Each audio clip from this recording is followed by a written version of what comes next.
أيا طالب العلم قم لا تنم فإن الزمان أيا طالب العلم قم لا تنم فإن الزمان الرحيم إن هذا القرآن يهدي للتي هي أقوم ويبشر المؤمنين الذين يعملون الصالحات أن لهم أجرا كبيرا اللهم صل على محمد وعلى آل محمد كما صليت على إبراهيم وعلى آل إبراهيم إنك حميد مجيد اللهم بارك على محمد وعلى آل محمد كما باركت على إبراهيم وعلى آل إبراهيم إنك حميد مجيد رب اشرح لي صدري ويسر لي أمري واحلل عقدة من لساني يفقهوا قولي اللهم انفعنا بما علمتنا وعلمنا ما ينفعنا وزدنا علما سبحانك لا علم لنا إلا ما علمتنا إنك أنت العليم الحكيم۔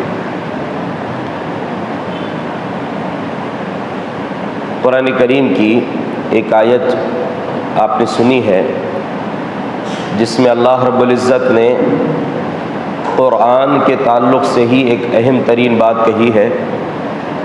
کل کے درس میں آپ نے سنا تھا صحیح منہج پر رہنا کتنا ضروری ہے، اور اگر صحیح منہج سے آپ ہٹتے ہیں تو ایک خطرناک راستہ آپ کی قسمت میں، آپ کے حصے میں آ جائے گا، جو آپ کے لیے دنیا میں گمراہی کا اور آخرت میں ہلاکت کا سبب بنے گا۔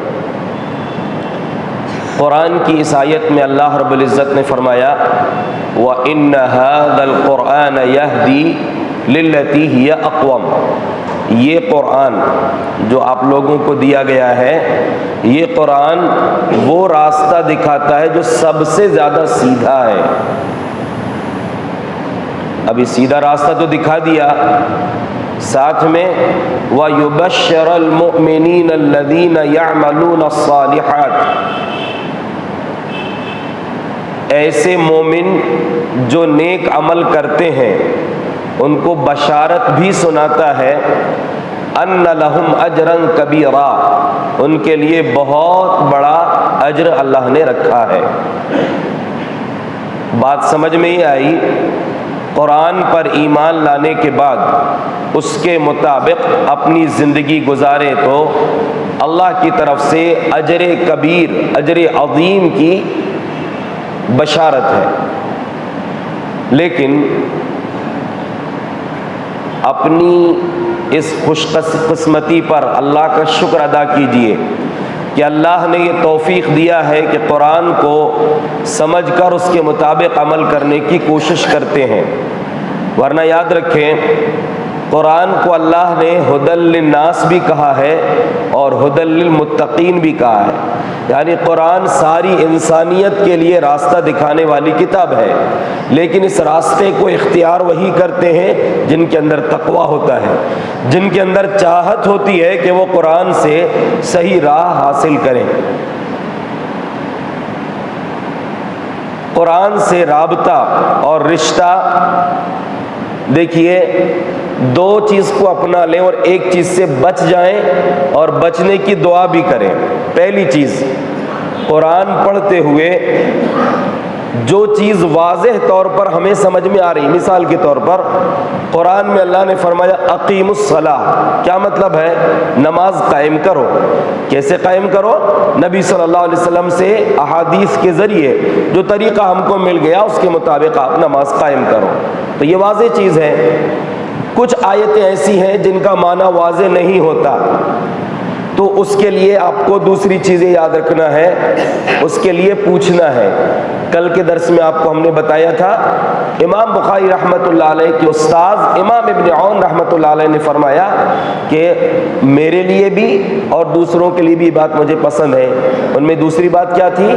قرآن کو سمجھے اور اس کے بارے میں بولے پوچھیں، قرآن کو سمجھیں اور اس کے بارے میں پوچھیں، سمجھنے میں رکنا نہیں ہے، کیونکہ اصل جو مصیبت ہے وہ یہیں پر ہے۔ تو اگر کوئی آیت آپ کو سمجھ میں نہیں آئی ہے تو اس کو اہل علم سے پوچھ لیں، اور کبھی ایسا بھی ہوا کہ آپ نے عمل بھی کر لیا پھر بھی آپ کو پوچھنے کی ضرورت ہے، ہو سکتا ہے کہ آپ کا عمل غلط ہو گیا، ابھی میں دلائل سے آپ کو بتا رہا ہوں انشاءاللہ۔ تو پوچھ لیں. کس سے پوچھیں؟ اللہ نے قرآن میں فرمایا فَاسْأَلُوا أَهْلَ الذِّكْرِ إِن كُنتُمْ لَا تَعْلَمُونَ. اگر آپ کو کوئی چیز نہیں معلوم ہے تو علم والوں سے پوچھیں. علم والوں سے کیوں پوچھیں؟ کیوں پوچھیں؟ کیا فائدہ ہوگا؟ اللہ نے قرآن میں فرمایا وَلَوْ جَاءَهُمْ أَمْرٌ مِّنَ الْأَمْنِ أَوِ الْخَوْفِ أَذَاعُوا بِهِ وَلَوْ رَدُّوهُ إِلَى الرَّسُولِ وَإِلَى أُولِي الْأَمْرِ مِنْهُمْ لَعَلِمَهُ الَّذِينَ يَسْتَنبِطُونَهُ. کہ لوگوں کی حالت یہ ہے کوئی بھی خوف یا امن کی کوئی خبر آتی ہے، ارے وہ ایسا ہو گیا، اب سب دوڑنے لگے اس کے پیچھے. حادثے کی خبر آ گئی سب پیچھے دوڑنے لگے، یا کوئی اچھی خبر آ گئی سب اس کے پیچھے لگ گئے. نہیں، ایسا اتنی جلدی پھیلاؤ مت.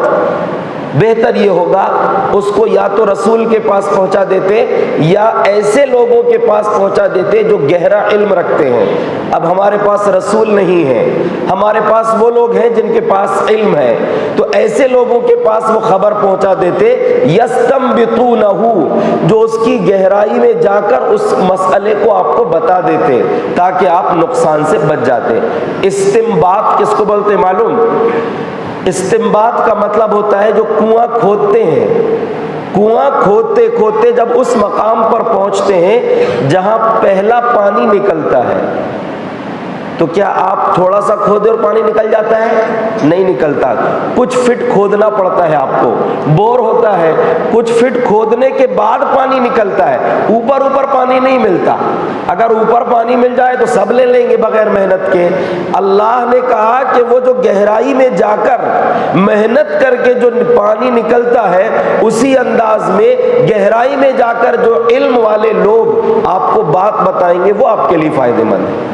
تو ظاہر پر نہیں جانا، گہرائی میں جو پہنچ کر آپ کو صحیح بات بتائیں گے ان سے پوچھنا. اور اگر اوپر اوپر سے لے لیں گے تو کیا ہوگا؟ یہ تیسری بات. پہلی بات کیا ہے؟ واضح طور پر جو ہے اس کو لے لینا، عمل کر لینا.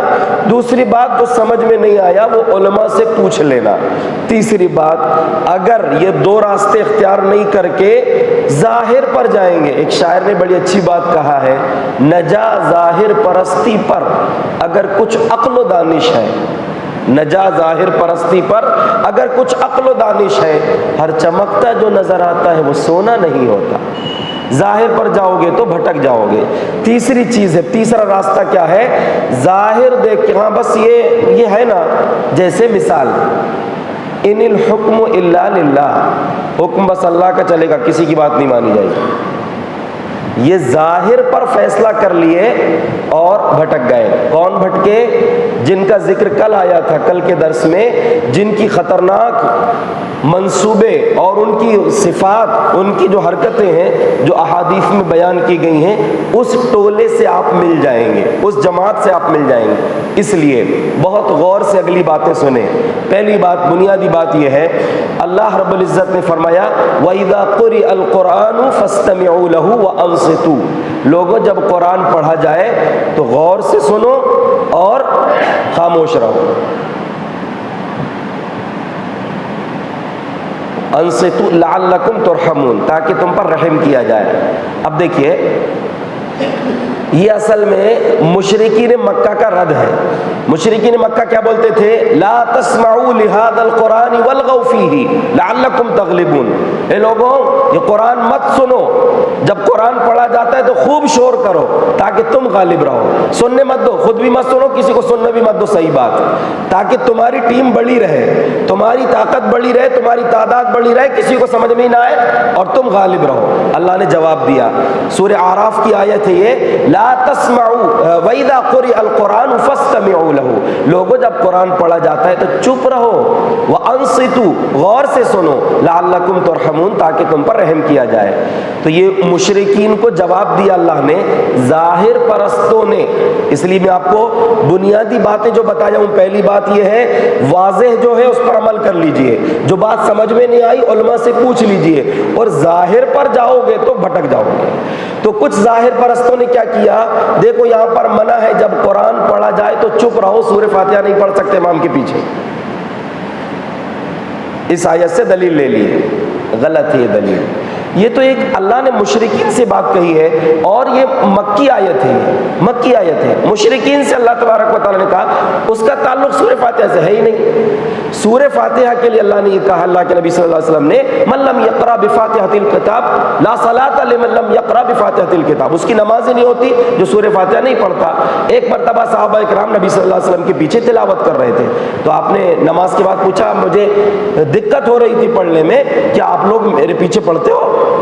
تو کہا کہ ہاں اللہ کے رسول پڑھتے ہیں۔ تو آپ نے فرمایا لا تفعلوا الا بأم القرآن، نہیں ایسا نہیں کرنا، امام کے پیچھے پڑھنا نہیں، صرف سورہ فاتحہ پڑھنا ہے۔ آپ معلوم ہوا کہ سورہ فاتحہ پڑھنا ہے، اس کے علاوہ دوسری تلاوت نہیں کرنا ہے، تو یہ الگ مسئلہ ہے۔ لیکن یہ جو مسئلہ ہے یہ مشرکین مکہ کے لیے تھا، اس کو سورہ فاتحہ میں لا کے فٹ کر دیے۔ تو ظاہر میں جائیں گے تو ایسے مسئلے ہوتے ہیں۔ اللہ نے ایک بات کہی، فَإِذَا قَرَأْتَ الْقُرْآنَ فَاسْتَعِذْ بِاللَّهِ مِنَ الشَّيْطَانِ الرَّجِيمِ، جب آپ قرآن پڑھیں تو قرآن پڑھنے سے پہلے اعوذ باللہ من الشیطان الرجیم پڑھ لیں۔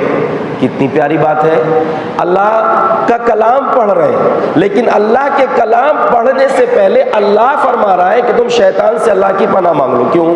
بہکا سکتا ہے تم کو، اس سے دور کر دے گا۔ اور اگر اس کو اس پہلو میں لیں تو قرآن پڑھ کر بھی آپ بھٹک جائیں گے۔ کیسے بھٹک جائیں گے؟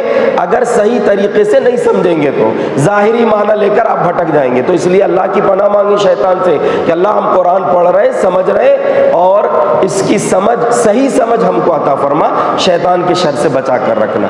اچھا، اس بات کی میری یہ مطلب نہ نکال لیں کہ مولانا نے بولے ہیں کہ قرآن سمجھنے میں بہک سکتے ہیں، نہیں۔ قرآن کے بارے میں سورہ قمر میں اللہ نے 4 بار کہا ہے، وَلَقَدْ يَسَّرْنَا الْقُرْآنَ لِلذِّكْرِ فَهَلْ مِن مُدَّكِرٍ، ہم نے قرآن کو سمجھنے کے لیے آسان کیا ہے کوئی سمجھنے والا؟ قرآن سمجھنا آسان، قرآن پڑھنا آسان، قرآن حفظ کرنا آسان، قرآن کی ذریعے اپنی زندگی میں عمل کرنا آسان، یہ سب چیزیں شامل ہیں۔ آسان ہے، لیکن اس آسانی میں تھوڑی سی ایک پریشانی یہ ہے کہ اگر غلط رخ اختیار کرو گے تو غلط چلے جاؤ گے۔ سمجھو قرآن کو، کسی کے لیے مشکل نہیں ہے قرآن سمجھنا، لیکن اگر کہیں گاڑی اٹک جائے تو ان لوگوں سے پوچھ لینا جو اس کا گہرا علم رکھتے ہیں۔ اپنی سمجھ پہ نہیں اٹکنا، یہ گمراہی ہے۔ اپنی سمجھ میں اٹک جائیں گے تو گمراہ ہو جائیں گے، بھٹک سکتے ہیں، اس لیے پوچھ لینا۔ کئی ایک باتیں قرآن کے تعلق سے ہیں، کئی آیات میں قرآن کے تعلق سے اللہ نے ایک بات یہ بھی کہی ہے، فَتَعَالَ اللَّهُ الْمَلِكُ الْحَقِّ، وہ عالی شان اللہ سچی بادشاہت والا ہے۔ فَلَا تَعْجَلْ بِالْقُرْآنِ حَتَّى يُقْضَى إِلَيْكَ وَحْيُهُ وَقُلْ رَبِّ زِدْنِي عِلْمًا، اے نبی قرآن جب نازل ہوتا ہے تو جلدی مت کیا کرو، آپ اطمینان سے قرآن پڑھو جب تک کہ وحی مکمل نہ ہو جائے، یعنی قرآن کو سنو جب تک وحی مکمل نہ ہو جائے، اور اپنے رب سے دعا کرو کہ اے میرے رب میرے علم میں اضافہ فرما۔ کیا مطلب؟ نبی صلی اللہ علیہ وسلم قرآن میں جلدی جلدی پڑھتے تھے، جب قرآن نازل ہوتا تھا جبرائیل امین پڑھ رہے ہیں اور آپ جلدی جلدی پڑھتے تھے کہیں کوئی آیت چھوٹ نہ جائے، تو نبی صلی اللہ علیہ وسلم سے اللہ نے کہا لا تحرک به لسانک لتعجل به، اے نبی آپ اپنی زبان کو جلدی جلدی مت چلاؤ، جلدی کہ تم جلدی سے سن کر اس کو پڑھ لو اور دہرا لو، نہیں، صبر کرو، جب جبرائیل پڑھ کر ہو جائے ان کا فتبع قرآنا، تم پڑھو، پھر اس کے بعد ہم اس کو سمجھا بھی دیں گے، تم کو تمہارے دل میں جمع بھی دیں گے، اس کو لوگوں کے سامنے بیان کرا دیں گے۔ اتنی زبردست بات ہے یہ کہ اگر کوئی اپنی سمجھ کو ٹھوسے، اپنی عقل کے گھوڑے دوڑائے اور آگے بڑھنے کی کوشش کرے تو اس کو یاد رکھنا چاہیے وہ نبی سے آگے نہیں بڑھ رہا ہے، اللہ سے آگے بڑھنے کی کوشش کرے، اللہ سے آگے۔ اللہ نے نبی صلی اللہ علیہ وسلم کو بتایا کہ دیکھو ہم جو بول رہے ہیں نا ایسا آپ کو قرآن سمجھنا ہے اور پڑھنا ہے، سمجھا دینا، تمہارے دل میں جمع دینا، یہ ہمارا کام ہے، تم سن بس لو، سن لو اس کو غور سے اور آگے دعا کرو۔ اب سوچئے جس نبی پر قرآن نازل ہو رہا ہے، جس کا ڈائریکٹ تعلق جبرائیل کے ذریعے، وحی کے ذریعے اللہ سے ہے، اللہ رب العزت نبی سے کہہ رہا ہے رب زدنی علما، یہ دعا پڑھو کہ اے میرے رب میرے علم میں اضافہ فرما۔ آج کے لوگ اگر کوئی بولے کہ ہمارے پاس بہت ہے، سمجھ لی ہم نے، کتنی بڑی بھول ہے یہ، اللہ ہم سب کی حفاظت فرمائے۔ ہر عالم کو بھی اور ہر عام آدمی کو بھی یہ دعا کرنا چاہیے رب زدنی علما، اے میرے رب میرے علم میں اضافہ فرما۔ اب دیکھیے اصل جو بات، یہ تو ایک اس کا تمہیدی حصہ ہے، کچھ باتیں میں نے آپ کے سامنے رکھی، جو 3 باتیں میں نے آپ سے کہی ہیں اس میں پہلی بات یہ ہے کہ جو آپ کو واضح طور پر مل رہا ہے اس پر عمل کر لیجئے، جیسے آپ نے سنا اقیموا الصلاۃ۔ دوسرا جو پہلو ہے، جہاں پر مسئلہ نہیں سمجھ رہا ہے اس کو پوچھ لیں، اور یہ صحابہ کا منہج ہے قرآن سیکھنے کا، کہ قرآن سیکھنا بھی ہے، علم بھی حاصل کرنا ہے اور اس پر عمل بھی کرنا ہے۔ مسند احمد کی ایک روایت ہے، حضرت ابو عبد الرحمن کہتے ہیں حدثنا من کان یقرئنا من اصحاب النبی صلی اللہ علیہ وسلم، رسول اللہ صلی اللہ علیہ وسلم کے، نبی صلی اللہ علیہ وسلم کے صحابہ میں سے جنہوں نے ہم کو قرآن پڑھایا ہے، یہ تابعین بول رہے ہیں، تابعین کا کہنا ہے یہ تابعی کا، کہ جنہوں نے ہم کو، صحابہ میں سے جنہوں نے ہم کو قرآن سکھایا ہے، وہ لوگ کہتے تھے کہ ہم نبی صلی اللہ علیہ وسلم سے 10 آیتیں سیکھتے تھے، 10 آیتیں سیکھتے تھے، 10 آیتیں پڑھتے، ان کو سمجھتے، اس پر عمل کرتے۔ فلا نأخذ فی العشر الاخرى، آخر کی، اس کے بعد کی 10 آیتیں اس وقت تک نہیں لیتے تھے جب تک نبی صلی اللہ علیہ وسلم سے جو سیکھے ہیں اس پر عمل نہ کر لیں۔ فعلمنا العلم والعمل، ہم نے علم بھی سیکھا ہے اور عمل بھی سیکھا ہے۔ تو بنیادی طور پر یہ یاد رکھیں، خالی سننا نہیں ہے، سیکھنے کے ساتھ عمل بھی کرنا ہے۔ عمل کریں گے انشاءاللہ، عمل کا جذبہ اپنے اندر رکھیے، جو واضح طور پر حکم آ گیا اس پر عمل کرنے کی فکر ہونا چاہیے۔ کیسے فکر ہونا چاہیے؟ ایک ہی آیت میں یہ دونوں پہلو آپ کے سامنے ہیں، کہ اگر واضح طور پہ سمجھ میں آ گیا فوراً عمل کر لو، اور اگر نہیں سمجھ میں آیا تو پوچھ لو، ورنہ گمراہ ہو جاؤ یا غلط راستے پر چلے جاؤ گے۔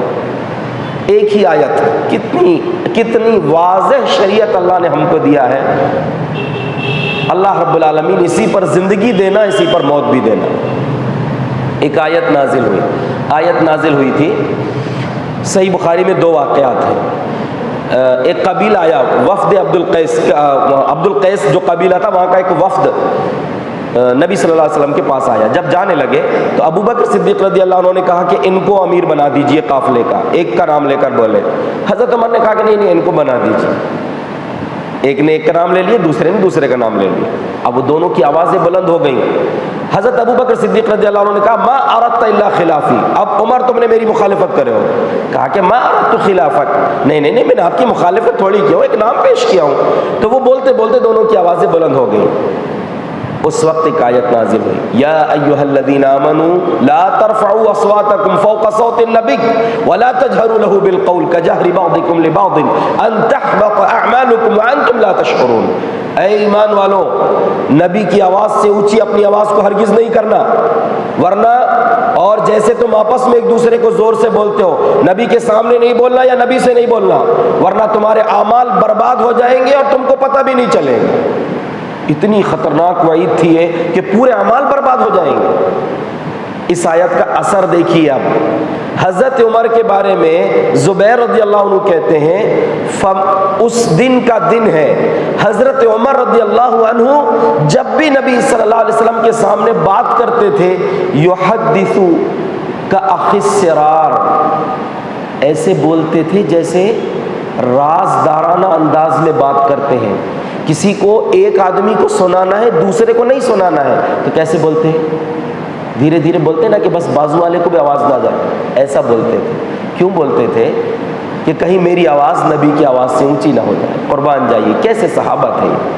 ایک آیت نازل ہوئی تو اپنی آواز کو اتنی پست کر لیے، حتی یستفہمہ، دوبارہ پوچھنا پڑتا تھا، عمر تم نے کیا بولے ہو؟ دوبارہ پوچھنا پڑتا تھا، یہ عادت بن گئی ان کی۔ اور دیکھیے دوسرا پہلو، وہ صحابی نقصان میں نہیں گئے، لیکن اگر اس پر اڑ گئے ہوتے تو نقصان میں چلے جاتے۔ وہ دوسرا پہلو کہ اگر نہیں سمجھ میں آیا تو پوچھ لو، ورنہ نقصان میں چلے جاؤ گے۔ ثابت بن قیس، یہ آیت نازل ہوئی، ثابت بن قیس نے سنے، گھر میں بیٹھ گئے، نبی صلی اللہ علیہ وسلم کی مجلس میں آنا چھوڑ دیے، نماز مسجد نہیں آ رہے، اور گھر میں بیٹھ کے رو رہے ہیں، دل سچا تھا، رو رہے ہیں گھر میں بیٹھ کے۔ حضرت سعد بن معاذ رضی اللہ عنہ ان کے پڑوسی تھے۔ نبی صلی اللہ علیہ وسلم نے کچھ دن تک دیکھا کہ ثابت بن قیس کہاں ہے، نظر نہیں آ رہے۔ کہا کہ معاذ، سعد، یا ابا عمرو ما شأن ثابت، ثابت کا کیا ہوا، کیوں نہیں آ رہے ہو؟ تمہارے پڑوسی ہیں نا وہ۔ کہا کہا اللہ کے رسول میرے پڑوسی ہیں, کہیں بیمار تو نہیں ہے وہ؟ کہا نہیں نہیں بیمار تو نہیں ہے, ان کی بیماری کی خبر نہیں ہے, لیکن پھر بھی میں معلوم کر کے بتاؤں گا آپ کو. اب یہ گئے ان کے محلے میں, اپنے گھر گئے, تو ان کے گھر گئے تو پوچھے بھیا کیا ہو گیا, کیوں گھر میں بیٹھے؟ اللہ کے رسول پوچھ رہے ہیں تم کو. سبحان اللہ, کتنے قسمت والے ہیں, اللہ کے رسول پوچھ رہے ہیں ان کو کہ آپ نماز میں نہیں آ رہے, مسجد نہیں آ رہے. تو کہا کہ بھیا میں تو جہنمی ہو گیا, میں جہنمی ہو گیا. کیوں ہو گیا, کیا ہو گیا؟ اللہ تبارک و تعالیٰ نے آیت نازل کیا ہے اور میری آواز نبی صلی اللہ علیہ وسلم کی آواز سے بہت بلند ہے, اونچی آواز ہے, میرے تو پورے اعمال خراب ہو گئے, اب میں تو جہنمی ہو گیا. اب دیکھیے انہوں نے بھی یہ نہیں بولا ارے میاں تو صحابی ہے نا, کائے کو ٹینشن لے رہا ہے, چل ایسا کچھ نہیں ہوتا. نہیں, اس کو بولتے ہیں سچائی. جو اللہ اور اس کے رسول کا فرمان ہے اسی کی روشنی میں چلنا, یہ منہج ہے. واپس آئے, اللہ کے رسول صلی اللہ علیہ وسلم سے بتایا کہ اللہ کے رسول وہ تو ایسا سب بول رہے ہیں, ان کی آواز اونچی ہے اور وہ کہہ رہے ہیں کہ وہ جہنمی ہو گئے, پورے اعمال برباد. آپ نے فرمایا نہیں, انہ لیس من اہل النار انہ من اہل الجنہ. سعد ان کو جا کے بتاؤ وہ جہنمی نہیں ہے, وہ تو جنتی ہے. وہ فطری آواز ہے ان کی, اللہ کی دی ہوئی ہے, آواز اونچی ہے تو اس میں ان کی غلطی تھوڑی ہے, یعنی یہ کوئی عیب نہیں ہے. جان بوجھ کر غصے سے یا اپنی بات منوانے کے لیے اگر اونچی آواز کرو گے تو نقصان. اب ہمارے سامنے تو رسول نہیں ہے, رسول کے فرمان موجود ہیں. اب رسول کے فرمان کے سامنے کو نہیں ہم نہیں مانتے, ہمارے مولوی صاحب نے ایسا بولے, ہمارے امام صاحب نے ایسا بولے, فلاں کتاب میں ایسا لکھا ہے. نہیں, اگر آپ آگے بڑھ رہے اپنے اعمال کی خیر منائیے, اعمال برباد ہو سکتے ہیں. اگر ایک بار بھی نبی کی حدیث سے آگے, نبی کے فرمان سے آگے بڑھنے کی کوشش کیے, اس منہج کو چھوڑے تو بہت نقصان میں چلے جائیں گے. اسی لیے یاد رکھو, پوچھ لو, اس میں بھلائی ہے. ایک آیت نازل ہوئی, کلوا واشربوا حتی یتبین لکم الخیط الابیض من الخیط الاسود. اللہ رب اللہ, پہلے حکم کیا تھا جب روزہ فرض ہوا تھا کہ رات میں سوتے تک جو کھا لیے تو کھا لیے, افطار کرنے کے بعد سو گئے آپ, اب سونے کے بعد اٹھے تو نہیں کھا سکتے, اب دوسرے دن افطار کریں گے جب, یہ سحری کی کوئی گنجائش نہیں. بعد میں ایک واقعہ ہوا جو اس سے پہلے جمعہ میں نے ذکر کیا تھا, وہ صحابی بے ہوش ہو گئے دوپہر میں. حکم نازل ہوا کہ کلوا واشربوا حتی یتبین لکم الخیط الابیض من الخیط الاسود. کھاؤ پیو جب تک سفید دھاگا کالے دھاگے سے الگ نہ ہو جائے. واضح طور پر یہ لفظ ہے قرآن کا, سفید دھاگا کالا دھاگا, جب تک یہ الگ الگ نہ ہو جائے تو کھاتے رہو. عدی بن حاتم, صحیح بخاری میں, عدی بن حاتم رضی اللہ عنہ کہتے ہیں میں نے 2 دھاگے لیا اور تکیے کے نیچے رکھ لیا, ایک کالا دھاگا ایک سفید دھاگا. اب دیکھ رہے ہیں الگ الگ دکھ رہے ہیں کہ دونوں نہیں آ رہا, کھاؤ. کالا دھاگا اور سفید دھاگا الگ الگ نہیں سمجھ میں آ رہا ہے, کھاتے رہو, ابھی بہت ٹائم ہے ابھی. اب کہتے ہیں کہ ادھر اجالا ہونے لگا, وہ سمجھ میں نہیں آتے 2 الگ الگ دھاگے, کالا دھاگا سفید دھاگا, تو بہت دیر تک, جب تک بالکل روشنی نہیں ہو جائے گی تب تک. اب لائٹ میں نہیں, اندھیرے نہیں, لائٹ نہ ہو, چراغ نہ ہو, تو بہت اجالا ہوتے تک وہ سمجھ میں نہیں آئیں گے. کھٹکا دل میں. اللہ کے رسول صلی اللہ علیہ وسلم کے پاس آئے کہ اللہ کے رسول میں نے 2 دھاگے, کالا دھاگا اور سفید دھاگا تکیے کے نیچے رکھ لیا تھا دیکھنے کے لیے, بہت دیر ہو گئی تو الگ ہی نہیں ہو رہا ہے. تو آپ نے بڑا اچھا جواب دیا, ان وسادتک العریض. عدی تمہارا تکیہ تو بہت بڑا ہے, آسمان کے دونوں کنارے تمہارے تکیے کے نیچے آ گئے. کیا مطلب تھا اس کا؟ سفید دھاگا اور کالا دھاگا, کالے دھاگے سے مراد صبح کاذب کا اندھیرا, رات کا اندھیرا, اور سفید دھاگے سے مراد صبح صادق کا اجالا. جب یہ دونوں الگ الگ ہو جائے, یعنی واضح طور پر صبح صادق ہو گئی, اب آپ کے لیے فجر کا وقت شروع ہو گیا, اب آپ کو کھانا پینے کی اجازت نہیں ہے. یہ مطلب تھا. اب سوچو اگر ظاہر پر جاتے کہ کالا دھاگا سفید دھاگا اللہ پاک نے بولے تو کیا ہوتا؟ کھاتے رہو اجالا ہوتے تک. یہ ہے ظاہر پر جانے کا نقصان. ایک مرتبہ ایک آیت نازل ہوئی کہ الذین آمنوا ولم یلبسوا ایمانہم بظلم لہم الامن وہم مہتدون, کہ جو لوگ ایمان لائے اور اپنے ایمان کے ساتھ ظلم کو نہیں ملایا, انہی کے لیے امن ہے اور وہی لوگ ہدایت پر ہیں. صحابہ کرام پریشان ہو گئے, اللہ کے رسول ہم میں سے کون ایسا جس نے کسی پر ظلم نہ کیا ہو یا اپنے آپ پر ظلم نہیں کیا ہوگا؟ آپ نے فرمایا میاں اس کا یہ مطلب نہیں ہے, اس کا مطلب وہ ظلم ہے جو حضرت لقمان نے اپنے بیٹے سے کہا تھا, ان الشرک لظلم عظیم. شرک سب سے بڑا ظلم ہے, یعنی ایمان کے ساتھ شرک تو نہیں ملانا. اب چھوٹی موٹی غلطیاں تو ہو جاتی ہیں, اللہ سے معافی مانگے, معافی تلافی کر لیں اگر کسی پر ظلم کیا ہو تو, یہ اس کا وہ مطلب نہیں ہے. تو ظاہر پر جائیں گے تو پھنس جائیں گے. اور ایک بہت زبردست بات ہے، ہمارے اندر جذبہ ہونا چاہیے عمل کا۔ صحیح مسلم ایک لمبی حدیث ہے، مختصر میں یہ انس بن مالک رضی اللہ عنہ کہتے ہیں کہ جب اللہ نے قرآن کی یہ آیت نازل فرمایا للہ ما فی السماوات و ما فی الارض وان تبدوا ما فی انفسکم او تخفوه یحاسبکم بہ اللہ فیغفر لمن یشاء ویعذب من یشاء واللہ علی کل شیء قدیر۔ کہا کہ اللہ کے لیے آسمان و زمین کی بادشاہت ہے، تم اپنے دل میں جو چھپاؤ گے یا اوپن کرو گے، ظاہر کرو گے، دونوں پر اللہ کر سکتا ہے، چاہے گا تو اللہ بخش دے گا، چاہے گا تو پکڑ کر لے گا۔ صحابہ کرام پریشان ہو گئے آ کر، اب ان کی پریشانی کی کیفیت کو دیکھیے، کہتے ہیں حتی اتوا النبی صلی اللہ علیہ وسلم ثم برکوا علی الرکب، اللہ کے رسول صلی اللہ علیہ وسلم کے پاس آئے، گھٹنے ٹیک کر بیٹھ گئے، کہ اللہ کے رسول امرنا من الاعمال ما نطیق، اب تک تو اللہ کے رسول ان چیزوں کا حکم دیا گیا تھا جن کی ہم کو طاقت ہے، نماز کا حکم، زکوٰۃ کا حکم اور دوسری چیزوں کا حکم ملا، ہم نے اس پر عمل کر لیا۔ اب یہ تو بڑا مشکل مسئلہ ہے اللہ کے رسول، کہ ہم اپنے دل کو کنٹرول کریں، یہ تو بڑا مشکل ہے۔ آپ صلی اللہ علیہ وسلم نے پوچھا اتریدون ان تقولوا کما قال اہل الکتابین من قبلکم سمعنا وعصینا، کیا تم لوگ یہ بولنے آئے ہو جو اہل کتاب نے، یہود و نصارہ نے اس سے پہلے بولے کہ ہم نے سن تو لیا مانیں گے نہیں، ایسا بولنے آئے ہو؟ نہیں، ایسا مت کرو، ابھی یہ بولو سمعنا واطعنا غفرانک ربنا والیک المصیر، ہم نے سن لیا اور ہم نے سر جھکا دیا، اللہ ہم تیرے حکم کو مانیں گے، تجھ سے بخشش کا مطالبہ، یعنی مانیں گے ہم، اللہ تیرا حکم ہے کہ دل کو بھی روکو، خیالات کو بھی روکو، ہم اس کو بھی ماننے کو تیار ہیں، اس پر بھی سر جھکا دیے، پھر بھی کچھ غلطی ہو جائے گی تو غفرانہ کا، تجھ سے بخشش کی دعا ہے، اللہ معاف کر دینا، وإلیک المصیر، تیری طرف ہی لوٹنا ہے۔ جب یہ آیت نبی صلی اللہ علیہ وسلم نے سکھایا، فلما اقترع القوم، جب لوگوں نے اپنی زبان پر اس کو جاری کر لیا، ذلت علی السنتہم، ان کی زبانوں پر یہ الفاظ جاری ہو گئے، مسلسل وہ یہی پڑھنے لگے، سمعنا واطعنا غفرانک ربنا والیک المصیر، اللہ کو محبت آ گئی، اللہ کو رحم آیا، اور پھر اگلی آیت نازل کر دیا، آمن الرسول بما انزل الیہ من ربہ والمؤمنون، رسول بھی ایمان لائے، مومن بھی ایمان لے آئے، سب چیز پر ایمان لے آئے۔ اب ہم نے ان کے لیے گنجائش کر دی کہ دل کے خیالات پر پکڑ نہیں ہوگی، جو عمل کرو گے غلط اس پر پکڑ ہوگی، دل کے خیالات کے لیے تم کو معافی۔ اگر جذبہ سچا ہوگا تو اللہ راستے نکال دیتا ہے۔ آخری بات، اہم ترین بات، پہلا پہلو کیا ہے؟ جو بات واضح طور پر سمجھ میں آ گئی اس پر عمل کر لینا۔ جن آیتوں میں تھوڑا سا آپ کو ڈاؤٹ ہو رہا ہے یا کچھ لگ رہا ہے کہ یار کیا ہے سمجھ میں نہیں آیا، تو علماء سے پوچھ لینا، ظاہر پر مت جانا ورنہ نقصان میں جائیں گے۔ ظاہر تیسرا پہلو ہے، ظاہر پر جاؤ گے تو نقصان میں جاؤ گے۔ مستدرک حاکم کی روایت ہے، خوارج نکلے علی رضی اللہ عنہ کے زمانے میں، بس ظاہر پر عمل کرنا ہے، تو وہ لوگ کفر کا فتویٰ لگا دیے صحابہ پر، علی رضی اللہ عنہ پر اور ان کے ساتھیوں پر۔ کتنے تھے لوگ؟ 6000 تھے، 6000 کی تعداد تھی، اور ایک حرورہ نامی جگہ تھی، وہاں پر پورے اکٹھا ہو گئے پورے، اور وہ حرورہ سے ہی ان کا نام ہی پڑ گیا حروریہ۔ تو ایک مرتبہ ام المومنین عائشہ صدیقہ رضی اللہ عنہا کے پاس ایک عورت آئی، پوچھی کہ حیض کے بعد نماز کی قضا نہیں کریں گے؟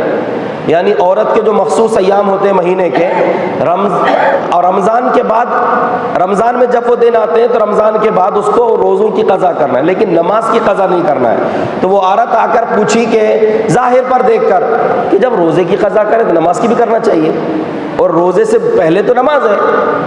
تو جب اس نے سوال کی کہ عورت نماز کی قضا کرے گی کہ نہیں، تو حضرت عائشہ رضی اللہ عنہا نے جواب دینے سے پہلے اس سے پوچھا، حروریۃ انتی، خوارج میں سے تو نہیں ہے کہیں تو؟ یہ سوال دیکھیے حضرت عائشہ رضی اللہ عنہ کا، یعنی یہ سوچ تیرے اندر جو آئی ہے بہت خطرناک ہے، سوچ کہیں خوارج میں سے تو نہیں ہے تم جو یہ سوال پوچھ رہی ہو۔ اس کے بعد کہا کہ دیکھو واضح مسئلہ یہ ہے کہ رسول اللہ صلی اللہ علیہ وسلم کے زمانے میں روزے کی قضا کا حکم دیا جاتا تھا، نماز کی قضا کا حکم نہیں دیا جاتا تھا، بس اس پر چلنا ہے، ظاہر پر مت کرو، ظاہر پر بات مت کرو، جو حکم ہے اس کو مان لو۔ تو حرور جو جگہ تھی وہاں پر وہ پورے جو ہے خوارج جمع ہو گئے تھے، جن کی تعداد 6000 تھی۔ حضرت عبداللہ ابن عباس رضی اللہ عنہ، انہوں نے علی رضی اللہ عنہ سے کہا کہ آپ تھوڑی سی ظہر کو مؤخر کر دیجئے، ظہر کی نماز کو تھوڑا لیٹ کر دیجئے، میں وہ خوارج سے بات کر کے آتا ہوں۔ حضرت علی نے کہا کہ نہیں مت جاؤ تم، مجھے انی اخاف علیک، مجھے ڈر ہے کہ نقصان نہ پہنچا دیں آپ۔ کہا کہ نہیں کچھ نہیں ہوتا، کلا ہرگز نہیں، ایسا نہیں ہو سکتا۔ یعنی اب دیکھیے اتنے خطرناک لوگوں سے بات کرنے جا رہے ہیں اور اکیلے جا رہے ہیں، طاقت کون سی ہے؟ علم کی طاقت ہے۔ معلوم یہ ہوا کہ فکر کا رد، غلط فکر کا رد فکر سے ہونا چاہیے، صحیح فکر سے، مار توڑ سے، لڑائی جھگڑے سے مسئلے حل نہیں ہوتے۔ اصل مسئلہ حل ہوتا ہے بات کرنے سے، اور حل ہوا دیکھیں ابھی آپ۔ عبداللہ بن عباس، اچھا دیکھو ظاہر پرست تھے وہ، تو حضرت عبداللہ بن عباس نے کیا کیا؟ اور عبداللہ بن عباس کون ہے معلوم؟ رئیس المفسرین ہے، قرآن کے سب سے بڑے عالم، سب سے بڑے مفسر ہیں، رئیس المفسرین۔ اللہ کے نبی صلی اللہ علیہ وسلم نے ان کے لیے دعا کی تھی خاص طور سے کہ اللہ ان کو کتاب کا علم عطا فرما۔ تو جا رہے ہیں، جاتے جاتے کیا کیے؟ بہترین قسم کے کپڑے پہنے، اچھا جوڑا۔ کیوں پہنے ہیں؟ اس میں بھی ایک حکمت ہے کہ وہ جو جن کے پاس جا رہے ہیں نا وہ ظاہر کو دیکھتے ہیں، ظاہری باتوں پر بات کرتے ہیں، اس لیے ظاہر میں خوبصورت بن کر گئے، اچھا کپڑا پہن کے گئے۔ جب وہ گئے وہاں پر وہ خوارج کے پاس، کیا بات ہے عبداللہ بڑے اچھے کپڑے پہن کے آئے ہو؟ کہا کہ قل من حرم زینت اللہ التی اخرج لعبادہ، کون بولتا ہے اللہ نے زینت کو حرام کیا ہے؟ اللہ نے تو بندوں کے لیے بنایا، اس لیے پہن کے آئے ہم۔ یعنی دلیل بھی دیا قرآن سے، اور اپنے آپ کو ظاہری طور پر بنا کر سنوار کر گئے۔ کہا بولیے کیا دقت ہے تم لوگوں کو، کیا اعتراض ہے تمہارا حضرت علی رضی اللہ عنہ کو؟ کہا کہ 3 اعتراض ہیں۔ بولے اگر میں نے قرآن سے تمہارا رد کر دیا تو مان لو گے؟ بولے ٹھیک ہے مان لیں گے۔ دیکھیے بات چل رہی ہے، بات سے بات بنتی ہے اور بات سے بات بگڑتی ہے۔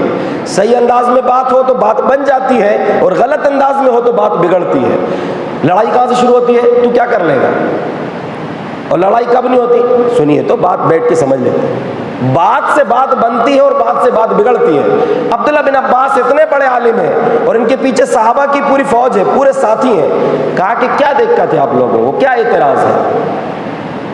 اور سنو، میں جہاں سے آیا ہوں نا اس میں صحابہ ہیں، انصار ہیں، مہاجرین ہیں، وہ لوگ ہیں جن کے سامنے قرآن نازل ہوا ہے، قرآن کو وہ سمجھتے ہیں۔ تمہارے پاس ایک بھی صحابی نہیں ہے، ایک بھی علم والا نہیں ہے تمہارے پاس، اور تم لوگ کائے کو اعتراض کر کے بیٹھے ہو؟ سمجھ تو لو پہلے، پوچھ تو لو کیا مسئلہ ہے۔ یہ بہت بنیادی باتیں ہیں۔ جب بات ہوئی تو کہا کہ پہلا اعتراض ہمارا یہ ہے، حضرت علی نے حکم لوگوں کو بنا دیا ہے۔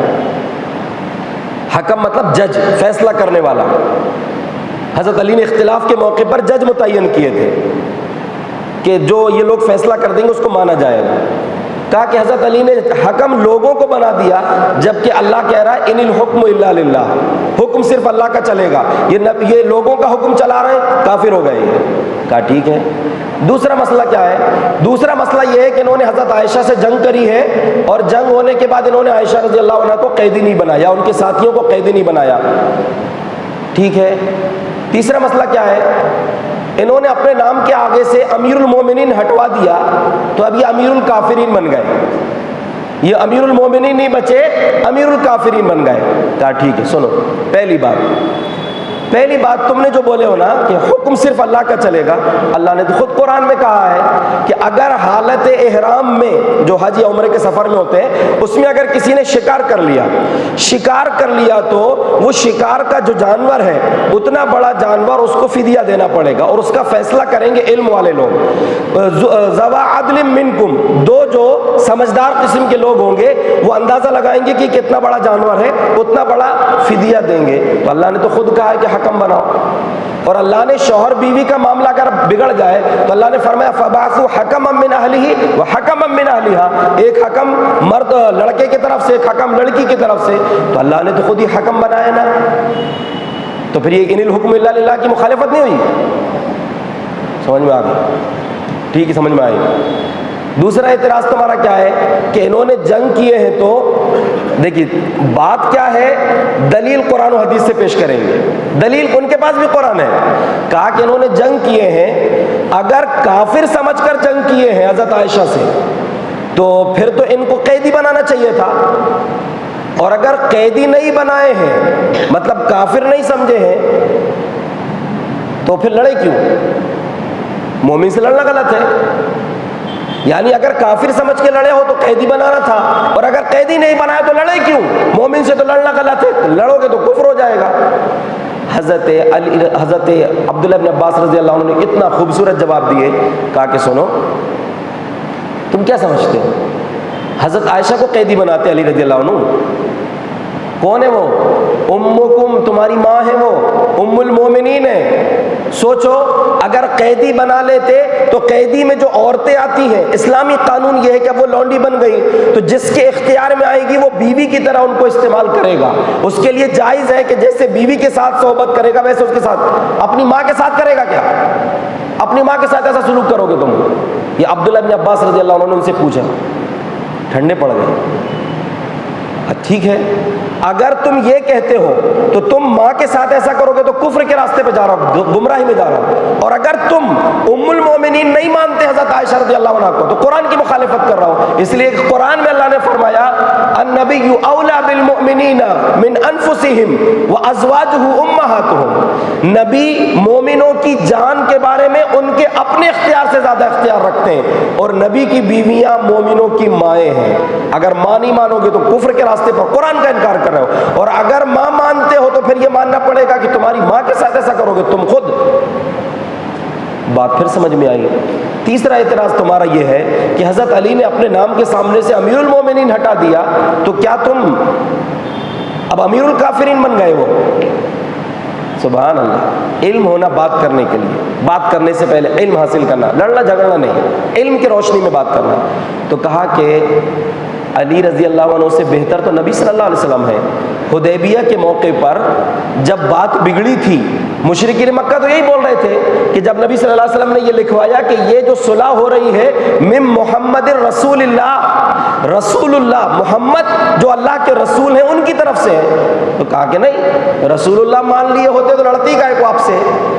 رسول اللہ نہیں مان رہا, یہی تو جھگڑا ہے. رسول اللہ کو ہٹاؤ, محمد بن عبداللہ لکھو. تو نبی صلی اللہ علیہ وسلم نے حضرت علی جو لکھ رہے تھے ان سے کہا کہ رسول اللہ کو ہٹا دو. کہا نہیں اللہ کے رسول, میں یہ جرأت نہیں کر سکتا کہ اپنے ہاتھ سے رسول اللہ کو مٹاؤں. کہا بتاؤ کہاں ہے؟ اپنے ہاتھ سے آپ نے مٹا دیا. تو کہا جب رسول اللہ ہٹنے سے آپ کی رسالت کا منصب ختم نہیں ہوا تو امیر المومنین کا لفظ ہٹنے سے ایسا کیسے ہوگا کہ آپ امیر الکافرین بن گئے؟ تو تیسری بات بھی ان کو سمجھ میں آ گئی. 6000 میں سے 2000 توبہ کر کے واپس ہو گئے. بات کرنے سے فائدہ ہوا. بچے 4000 اڑے رہے, نہیں ہم جو بول رہے ہیں وہی صحیح ہے, جاؤ پھر جہنم میں. 4000 جو بچ گئے, جو اڑے رہے, تو حضرت علی رضی اللہ عنہ نے پھر ان سے جہاد کیا اور ان سب کو قتل کیا. منہج کیا ہے؟ اٹکنا نہیں, انا میں جو بول دیا وہ صحیح ہے, ہم جو سمجھ لیے وہی صحیح ہے, یہ غلط ہے. تو قرآن کے تعلق سے صحابہ کا منہج یہ یاد رکھیں, جو بات سمجھ میں آ رہی واضح طور پر عمل کر لیں, نہیں سمجھ میں آ رہی تو پوچھ لیں. اپنی عقل کے گھوڑے نہ دوڑائیں, ظاہر پر فیصلہ نہ کریں. اللہ رب العزت اس سے ہاتھ اٹھا کے ہم دعا کرتے ہیں دل کی گہرائی سے, اللہ اسی منہج پر ہمیں زندہ رکھنا اور اسی منہج پر ہمیں موت بھی نصیب فرمانا. آمین. وآخر دعوانا الحمدللہ رب العالمین.